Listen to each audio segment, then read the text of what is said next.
کار کردی با من که همش گوشه اتاقم، یه کاری کردی که بعدم بیاد از من و تو با هم میذاره میره و فکر میکنه سخته اگه 2 روز نباشم که دلت میشه تنگ.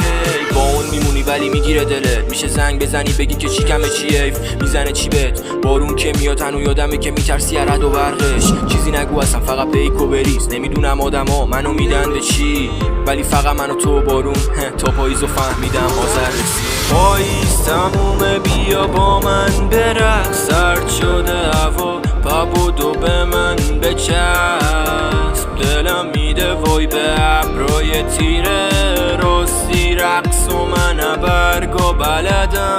پاییز تمومه بیا با من برقص، سرد شده هوا توی بغلم بخند. دلم میده وای به ابرای تیره راستی رقص و من برگا بلدم.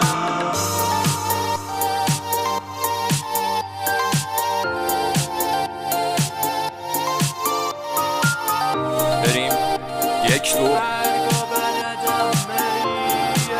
ای ای ای ای آخر پاییز شد و دلم پر غمه، رفتی و منو میگم تقصیر منه. آخر آذر پاییزمون داره میره ولی من هنوزم تو رو کامل یادمه. با من بیای میشه شادی همراه، دل بدی میشم پروانه دور چشمات. اصلا خود امسال میریم لب دریا، تو که میدونی نباشی میرم به تنگ شده دل من دست و سردن. شب شده سیگارات پای من پس میدونم که دلت گرفته ولی من سیگارو سر تو ترک کردم. الان خمارم نمیدونم سر چیه، سر سیگار یا لبات. امیر بعد عصبیه قاطی کردم نمیشناسم اگه به جا نیاوردم دلیلش اینه.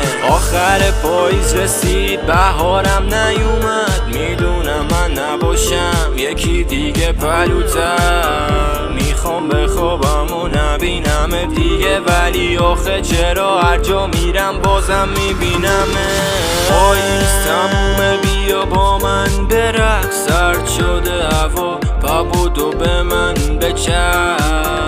دلم میده وای به ابرای تیره راستی رقص و من برگا بلدم. پاییز تمومه بیا با من برقص، سرد شده هوا توی بغلم بخند. دلم میده وای به ابرای تیره راستی رقص و من برگا بلدم. علی رایا آخر پاییز شد و دلم پر غمه، با اون میمونی ولی میگیره دلت ولی من سیگارو سر تو ترک کردم. آخر پاییز رسید بهارم نیومد خالص.